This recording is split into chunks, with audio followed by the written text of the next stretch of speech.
안녕하세요. PPT 화면 녹화 기능을 사실 사용하는 방법을 몰라가지고 그냥 빔 프로젝터 써가지고 대충 시연을 해보도록 하겠습니다. 일단 이 페이지가 첫 번째 페이지고 그 대체 과제의 포인트 부분이 도입부, 흥미를 유발할 수 있는 도입부 부분이랑 핵심을 말해달라고 하셔가지고 일단 아이스 브레이킹 부분을 발표하도록 하겠습니다.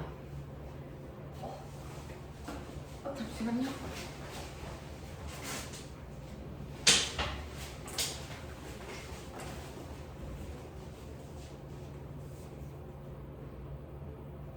지금부터 시작하도록 하겠습니다. 먼저 사실 저는 중학생이 대상이기 때문에 제가 중학생 때를 되돌아보면 솔직히 집중도 제대로 못하고 뭔가 이런 학과를 가고 싶다 저런 학과를 가고 싶다라는 개념이 명확히 없었기 때문에 사실 PPT가 전체적으로 흥미 유발 퀴즈 뭐 이런 대답을 할 수 있는 이런 시간을 위주로 넣어서 일단 그런 부분을 쭉 보도록 하겠습니다. 먼저 아이스 브레이킹으로 이 조각상의 이름을 맞추는 퀴즈를 할 건데 앞에서 보다시피 지식산업법학과라는 걸 소개를 하고 시작할 거기 때문에 이 여신상의 이름이 무엇일까? 그것이 첫 번째 퀴즈고 두 번째 퀴즈로 양쪽에 들고 있는 게 뭐와 뭐일까를 질문할 겁니다. 요거는 칼이고 얘는 저울인데 각각 애들이 대답을 해서 맞추면 이 조각상은 정의의 여신상, 그래서 법이 기초가 되는 이념을 가지고 있는 정의의 여신상인데 한쪽 손에는 칼을 가지고 있고 한쪽 손에는 저울을 가지고 있다. 이 저울의 의미는 공정함을 의미하고 칼은 명확하게 집행을 하겠다를 의미한다. 그래서 이런 정의를 기반으로 된 학문을 배우는 게 지식산업법학과다로 시작을 하려고 합니다. 그리고 아무래도 지식산업법학과라는 명칭이 생소하다 보니까 지식산업이 무엇이고 법학이 무엇인지를 설명을 하려고 하는데 지식산업은 사실 이렇게 써놓기는 하지만 이게 무슨 의미인지 모르기 때문에 예시로 우영으로 해서 그 ATM기 특허 이거 다른 회사가 우리 회사 거를 베꼈다 그래서 판매 정지를 해달라고 하는 그런 화가 있었다는 걸 설명을 해주면서 그때 나왔던 법 이름이 실용신안 출원을 어느 회사가 먼저 했냐 그거거든요. 그거를 설명해주면서 특허법에 관련된 실용신안 관련된 것을 배우고 법학은 정말 말은 우리가 기본적으로 아는 가족에 대한 법 아니면 사람과 사람에 대한 법 그런 걸 기본으로 그 우영우에서 또 유명한 대사가 있잖아요. 아이들이 우영우를 거의 다 봤을 거다라고 생각을 하기 때문에 그거를 예시로 최대한 들으려고 하고 여기 예시를 보면 상해죄, 살인미수죄, 폭행치사죄를 예시로 들어보면서 뭐 사람의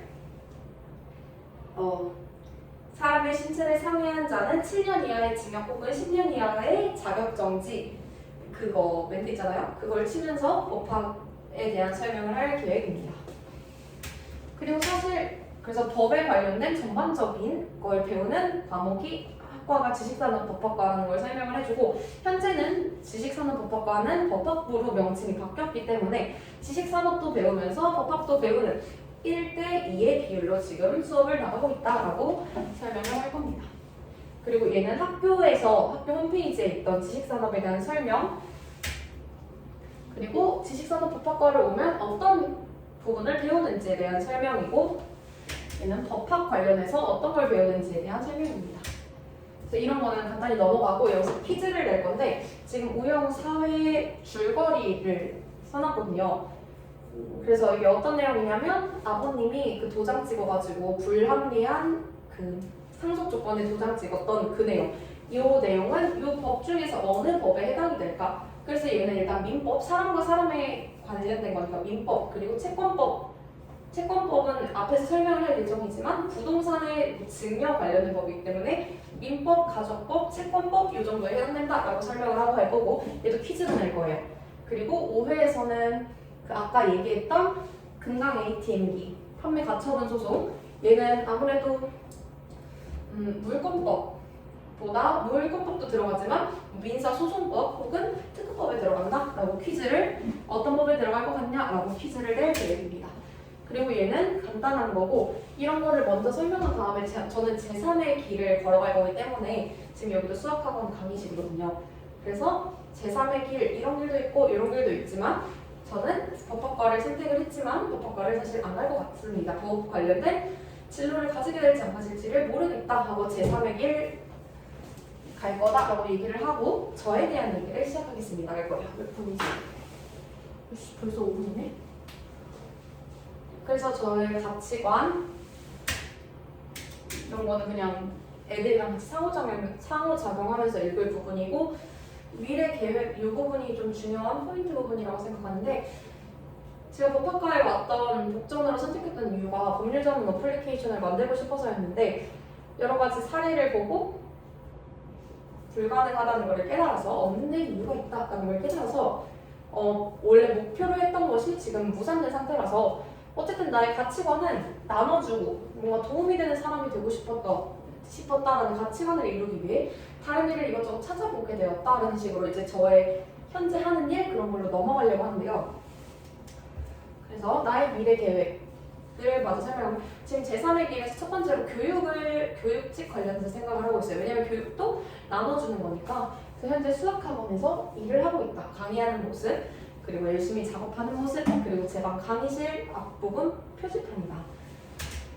그 다음에 어쨌든 교육직도 나눠주는 일이고 정말 적성에 잘 맞는다고 생각해서 여기 보면 찌끄만하게 적어 있고 여기는 수업하는 저 그래서 이런 식으로 그래서 최종적으로 미래 계획은 스승의 날에 아이들한테 받은 편지다 하면서 선생님이 될 생각도 있고 아니면 우영우나 모스쿨 같은 법 관련된 드라마를 볼 때 너무 흥미롭기 때문에 아마 법을 계속 하고 싶은 마음도 솔직히 생길 수가 있을 것 같다. 물론 법률 어플리케이션 제작은 못하겠지만 다른 방면으로 법을 하고 싶을 수도 있으니까 법률사무소에서 일을 하거나 혹은 조금 더 열심히 노력을 해서 변호사, 멋있는 게 중요하니까 변호사도 생각이 있다. 그래서 어떤 길로 갈지 모르겠다.